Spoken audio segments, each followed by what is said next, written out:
ಆಕಾಶವಾಣಿ ಮೈಸೂರು.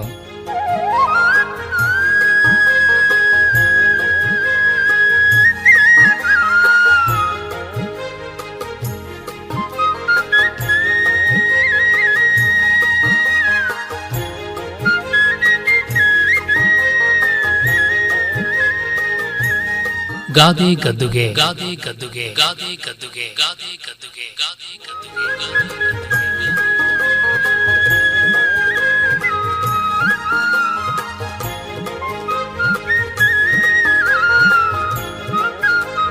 ರಚನೆ ಹಾಗೂ ಪ್ರಸ್ತುತಿ ಡಾಕ್ಟರ್ MS ವಿಜಯ ಹರನ್.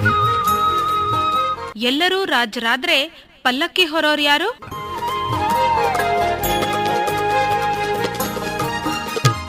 ರಾಮು ರಾಮು ಎಲ್ಲಿ ಹೋದ ಇವನು ಬೆಳಿಗ್ಗೆನೆ? ರಾಮು ಇಲ್ಲೇ ಕೂತಿದ್ದೀನಲ್ಲಕ್ಕ, ಪೇಪರ್ ಓದ್ತಾ. ಅಲ್ವೋ ರಾಮು, ಪೇಪರ್ ಓದ್ತಾ ಏನೋ ಅನ್ಯಮನಸ್ಕನಾಗಿ ಆ ಮೂಲೆಯಲ್ಲಿ ಸೋಫಾದ ಮೇಲೆ ಕೂತಿದ್ರೆ ನಂಗೆ ಹೇಗೆ ಗೊತ್ತಾಗಬೇಕು ಹೇಳು? ಬೆಕ್ಕಿಗೆ ಚೆಲ್ಲಾಟ, ಇಲಿಗ್ ಪ್ರಾಣ್ ಸಂಕಟ ಅಂತೇನೋ ಹೇಳ್ತಾರಲ್ಲ, ನನ್ನ ಯೋಚನೆ ನನಗೆ. ಓಹೋ, ಅದೇನಪ್ಪ ಅಂಥ ಯೋಚನೆ? ಗಾದೆ ಎಲ್ಲ ಹೋಲಿಸ್ ಬೇರೆ ಮಾತಾಡ್ತಿದ್ಯಲ್ಲ, ಏನು ವಿಷಯ ಅಂತ ಸಮಾಧಾನವಾಗಿ ಹೇಳು. ಎಲ್ಲದಕ್ಕೂ ಒಂದು ಪರಿಹಾರ ಅಂತ ಇದ್ದೇ ಇರುತ್ತೆ ಕಣೋ. ಅಕ್ಕ, ಮುಂದಿನ ತಿಂಗಳು ನಮ್ಮ ಕಾಲೇಜ್ನ ರಜತ ಮಹೋತ್ಸವ ಇದೆ ಕಣಕ್ಕ. ಸರಿ, ಅದಕ್ಕೋಸ್ಕರ ನಮ್ಮ ಸ್ಟೂಡೆಂಟ್ಸ್ ಯೂನಿಯನ್ನಿಂದ ಮನರಂಜನಾ ಕಾರ್ಯಕ್ರಮಗಳನ್ನು ತಯಾರು ಮಾಡ್ಬೇಕಂತೆ. ತುಂಬಾ ಜವಾಬ್ದಾರಿಯಿಂದ ಕೆಲಸ ನಿರ್ವಹಿಸಬೇಕು ಅಂತೆಲ್ಲ ನಮ್ಮ ಪ್ರಿನ್ಸಿಪಲ್ ಹೇಳಿದಾರಕ್ಕ. ಸರಿ, ಮತ್ತೆ ಎಲ್ಲ ಅಚ್ಚುಕಟ್ಟಾಗಿ ಮಾಡಿದ್ರೆ ಆಯ್ತು ಬಿಡು, ಅದಕ್ಕೆ ಯಾಕೆ ಚಿಂತೆ ಮಾಡ್ತಿದೀಯಾ? ನೀನು ಹೇಳೋದೇನೋ ಸರಿ ಅಕ್ಕ, ಆದರೆ ನಮ್ಮ ಯೂನಿಯನ್ನಲ್ಲಿ ಒಬ್ಬರು ಮಾತು ಇನ್ನೊಬ್ರು ಕೇಳಲ್ಲ. ಎಲ್ಲರಿಗೂ ಅವರು ಹೇಳ್ದ ಹಾಗೇನೆ ಆಗಬೇಕು. ಅವರೆಲ್ಲ ಸ್ಟೇಜ್ ಮೇಲೆ ಬಂದೇ ತೀರಬೇಕು ಅನ್ನೋ ಆಸೆ.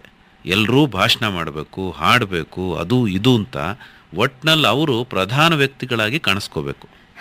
ಚೆನ್ನಾಗಿದೆ. ಎಲ್ಲರೂ ರಾಜರಾದ್ರೆ ಪಲ್ಲಕ್ಕಿ ಹೊರೋರು ಯಾರು ಅಂತ ಹೇಳಿದಾಗ ಆಯ್ತು. ಏನಕ್ಕ ಎಲ್ಲರೂ ರಾಜರಾದ್ರೆ? ಎಲ್ಲರೂ ರಾಜರಾದ್ರೆ ಪಲ್ಲಕ್ಕಿ ಹೊರೋರು ಯಾರು ಅಂತ ಗಾದೆ. ಎಲ್ಲರೂ ರಾಜರಾದ್ರೆ ಪಲ್ಲಕ್ಕಿ ಹೊರೋರು ಯಾರು? ಚೆನ್ನಾಗಿದೆ ಕಣಕ್ಕ ಗಾದೆ ಕೇಳಕ್ಕೆ. ಏನಕ್ಕ ಇದರ ಅಂತರಂಗ ಬಹಿರಂಗದ ಅರ್ಥ ಎಲ್ಲ? ಬಹಿರಂಗದ ಅರ್ಥ ಎಲ್ರಿಗೂ ಗೊತ್ತಾಗೋ ಹಾಗೆ ಸ್ಪಷ್ಟವಾಗಿದೆಯಲ್ಲ ಕಣ. ಗೊತ್ತಾಗತ್ತೆ, ಆದ್ರೆ ಮೇಲ್ನೋಟದ ಅರ್ಥ ಹೊಳೆಯುತ್ತೆ. ಸ್ವಲ್ಪ ವಿವರಿಸಿ ಹೇಳಕ್ಕ ಅರ್ಥ ಅಂತರಂಗ ಎಲ್ಲ.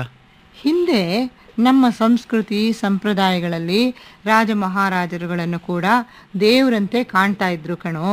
ಭಯ ಭಕ್ತಿ ಗೌರವಗಳಿಂದ ಅವ್ರಿಗೆ ನಡ್ಕೋತಾ ಇದ್ರು. ರಾಜ ಪ್ರತ್ಯಕ್ಷ ದೇವತಾ ಅನ್ನೋ ಆ ಭಾವದಿಂದ ದೇವರನ್ನ ಹೇಗೆ ಪಲ್ಲಕ್ಕಿಲಿ ಕೂರಿಸಿ ಉತ್ಸವ ಮೂರ್ತಿಯಾಗಿ ಊರೆಲ್ಲ ಮೆರವಣಿಗೆಯಲ್ಲಿ ಕರ್ಕೊಂಡು ಹೋಗ್ತಾ ಇದ್ರು, ಹಾಗೆ ರಾಜರನ್ನು ಕೂಡ ಪಲ್ಲಕ್ಕಿಲಿ ಕೂರಿಸಿ ಮೆರವಣಿಗೆಯಲ್ಲಿ ಕರ್ಕೊಂಡು ಹೋಗ್ತಾ ಇದ್ರು ಕಣೋ. ಮತ್ತೆ ಆ ಪಲ್ಲಕ್ಕಿಯನ್ನ ಪ್ರಜೆಗಳು ಅಂದ್ರೆ ಬಲಿಷ್ಠರಾಗಿರೋರು ಹೊತ್ಕೋತಾ ಇದ್ರು ಅಂತ ಅನ್ಸುತ್ತೆ ಅಲ್ವಾ?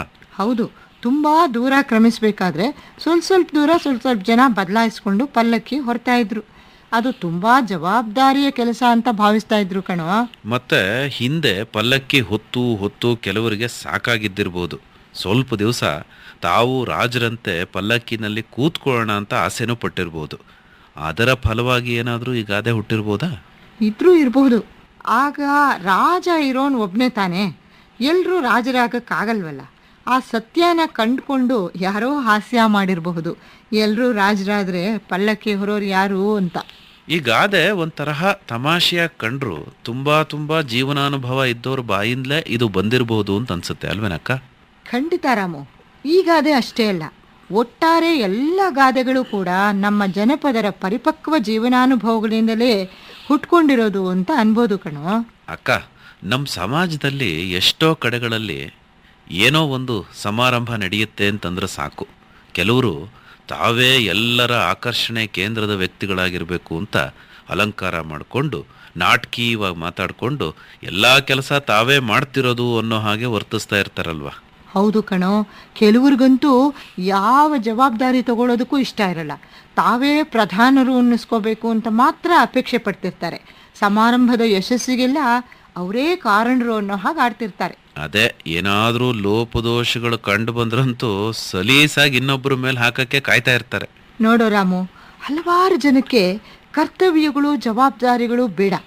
ಯಜಮಾನಿಗೆ ಬರೀ ಯಶಸ್ಸಿನ ಕಿರೀಟ ಹೊಗಳಿಕೆ ಹೂಮಾಲೆ ಬೇಕು ಅಷ್ಟೇ. ಅಕ್ಕ, ಜವಾಬ್ದಾರಿ ಯಶಸ್ಸು ಇದೆಲ್ಲ ಒಂದೇ ನಾಣ್ಯದ ಎರಡು ಮುಖಗಳಿದ್ದಾಗಲ್ವಾ? ಖಂಡಿತ ಸರಿಯಾಗಿ ಹೇಳಿದೆ ನೋಡು ರಾಮು. ಈ ಗಾದೆಯಲ್ಲಿ ಪಲ್ಲಕ್ಕಿ ಅನ್ನೋದು ಜವಾಬ್ದಾರಿಯ ಸಂಕೇತ ಕಣೋ. ಆ ಜವಾಬ್ದಾರಿಯ ಕರ್ತವ್ಯವನ್ನು ಹೊರತಿರುವಂತಹ ಪಲ್ಲಕ್ಕಿಯನ್ನು ಹೊರತಿರುವವರು ಪ್ರಜೆಗಳು. ಪಲ್ಲಕ್ಕಿಯಲ್ಲಿ ಕುಳಿತಿರುವ ಮಹಾರಾಜ ಪ್ರಜೆಗಳೆಲ್ಲರನ್ನು ಪ್ರೀತಿಯಿಂದ ಕಾಣುವ, ನಿಷ್ಪಕ್ಷಪಾತದಿಂದ ಕಾರ್ಯನಿರ್ವಹಿಸುವಂತಹ ಆಡಳಿತದ ಚುಕ್ಕಾಣಿ ಹಿಡಿದಿರುವವರ ಸಂಕೇತ ಕಣೋ. ಆಡಳಿತದ ಚುಕ್ಕಾಣಿ ಹಿಡಿದಿರೋರಿಗೆ ಇತರರು, ಪ್ರಜೆಗಳು ಎಲ್ಲರೂ ಸಹಕಾರ ನೀಡಬೇಕಾದ್ದು ಮುಖ್ಯವಾದ ಕರ್ತವ್ಯ. ಆದರೆ ತಾವೇ ಆಡಳಿತದ ಚುಕ್ಕಾಣಿ ಹಿಡಿಬೇಕು ಅನ್ನೋ ಆಸೆಗೆ ಯಾವಾಗಲೂ ಸ್ಪರ್ಧೆ ನಡೆಸ್ತಾ ಅಸಹಕಾರ ತೋರಿಸ್ಬಾರ್ದಲ್ವಾ? ಹೌದು, ಎಲ್ಲರೂ ಆಡಳಿತ, ಅಧಿಕಾರ, ಯಜಮಾನಿಕೆ ಅಂತಲೇ ದುರಾಸೆ ಪಡ್ತಾ ಅಸಹಕಾರ ಕೊಡ್ತಾ ಇದ್ರೆ ಕೆಲಸ ಮಾಡೋರು ಯಾರು? ಸಮಾಜದ ಅಭಿವೃದ್ಧಿ ಹೇಗಾಗಬೇಕು? ಸರಿಯಾಗಿ ಹೇಳಿದೆ ಅಕ್ಕ. ಯಾವುದೇ ಒಂದು ಮನೆ ಆಗಲಿ, ಕಚೇರಿ ಆಗಲಿ, ಕಾಲೇಜ್ ಆಗಲಿ, ಸಂಘ ಸಂಸ್ಥೆ ಆಗಲಿ, ಪ್ರತಿಯೊಂದಕ್ಕೂ ಒಬ್ಬರು ಮುಖ್ಯಸ್ಥರು, ಆಡಳಿತಗಾರರು, ಯಜಮಾನರು ಅಂತ ಇರ್ತಾರೆ. ಅವರ ನಿರ್ದೇಶನದಂತೆ ಸಹಕಾರ ಮನೋಭಾವದಿಂದ ಎಲ್ಲರೂ ಕೆಲಸ ಮಾಡಲೇಬೇಕಲ್ವಾ? ಹೌದು ರಾಮು, ಹಿರಿಯರು ತುಂಬ ಹಿಂದಿನ ಕಾಲದಿಂದಲೇ ಒಂದು ಮಾತು ಹೇಳಿದ್ದಾರೆ ಕಣ. ನೀನು ಕೇಳಿರ್ಬೋದು, ನಿನಗೆ ಯಾರು ಹೇಳೋರು ಕೇಳೋರು ಇಲ್ವಾ ಅಂತ ಹೇಳ್ತಾರೆ ನೋಡು. ಹಾಗೆಯೇ ಪ್ರತಿಯೊಬ್ಬರಿಗೂ ಹೇಳೋರು ಕೇಳೋರು ಇರಬೇಕು ಅಂತ. ಈ ಮಾತಿನ ಹಿಂದೆ ಎಷ್ಟು ಅರ್ಥ ಇದೆ ಯೋಚನೆ ಮಾಡಿ ನೋಡು. ಈ ಹೇಳೋರು ಕೇಳೋರು ಜವಾಬ್ದಾರಿನೂ ತುಂಬ ಕಷ್ಟನೇ ಅಲ್ವೇನಕ್ಕ? ಖಂಡಿತ ರಾಮು. ಒಂದು ಮನೆ ಆದರೆ ಮನೆ ಹಿರಿಯರು ಎಲ್ಲರ ಸ್ವಭಾವಗಳನ್ನು ಅರಿತು ಮನೆ ಜವಾಬ್ದಾರಿಗಳನ್ನು ನಿರ್ವಹಿಸಬೇಕಾಗುತ್ತೆ. ಹಾಗೆ ಕಾಲೇಜು, ಆಫೀಸುಗಳಲ್ಲೂ ಅಷ್ಟೇ ನಿಯಮಾನುಸಾರ ಎಲ್ಲರ ಏಳಿಗೆಯನ್ನು ಗಮನದಲ್ಲಿಟ್ಕೊಂಡು ಆಡಳಿತಗಾರರು ತಾಳ್ಮೆ, ಸಮಾಧಾನ, ಪ್ರೀತಿಗಳಿಂದ ಕೆಲಸ ನಿಭಾಯಿಸಬೇಕಾಗುತ್ತೆ ಕಣೋ. ಇತರರು ಅವರಿಗೆ ಸಹಕಾರ ನೀಡಬೇಕಾಗುತ್ತೆ. ಅಕ್ಕ ನಿನ್ನ ಹತ್ರ ಮಾತಾಡ್ತಾ ಟೈಮ್ ಹೋಗಿದ್ದೇ ಗೊತ್ತಾಗಲಿಲ್ಲ ನೋಡು. ಕಾಲೇಜಿಗೆ ಹೋಗಬೇಕು, ಸ್ಟೂಡೆಂಟ್ಸ್ ಯೂನಿಯನ್ ಜಗಳ ಬೇರೆ ಬಗೆಹರಿಸ್ಬೇಕು, ಎಷ್ಟೊಂದು ಕೆಲಸ ಇದೆ. ಬೇಗ ತಿಂಡಿ ಕೊಡಕ್ಕ. ಏನು ತಿಂಡಿ ಇವತ್ತು ಅಕ್ಕ? ಅವಲಕ್ಕಿ, ಉಪ್ಪಿಟ್ಟು, ರೊಟ್ಟಿ ಆದರೆ ನನಗಂತೂ ಖಂಡಿತ ಬೇಡ. ನೋಡೋ, ಅಡುಗೆ ಮನೆ ಆಡಳಿತಗಾರರು ಏನು ತಿಂಡಿ ಮಾಡ್ತಾರೆ ಅದನ್ನು ಸಂತೋಷವಾಗಿ ತಿನ್ನುವಷ್ಟು ಸಹಕಾರನ ಮನೇಲಿರೋರು ಕೊಡಬೇಕು. ಸರಿ, ಏನು ತಿಂಡಿ ಅಂತ ಹೇಳು. ತೊಗರಿ ನುಚ್ಚಿನ ಮುಂಡೆ. ಆಹಾ, ಓಕೆ, ಸಂತೋಷವಾಗಿ ತಿಂತೀನಿ.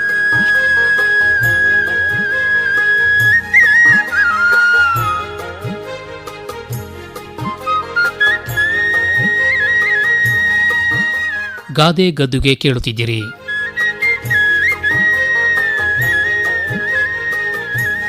ರಚನೆ ಹಾಗೂ ಪ್ರಸ್ತುತಿ ಡಾಕ್ಟರ್ MS ವಿಜಯ ಹರನ್.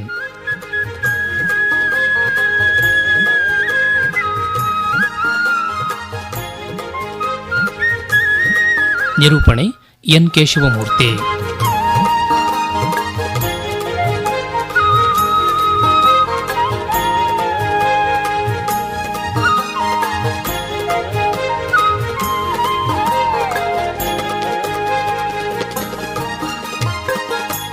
ಈ ಕಾರ್ಯಕ್ರಮ ಆಕಾಶವಾಣಿ ಮೈಸೂರು ಕೇಂದ್ರದಿಂದ ಮೂಡಿಬಂತು.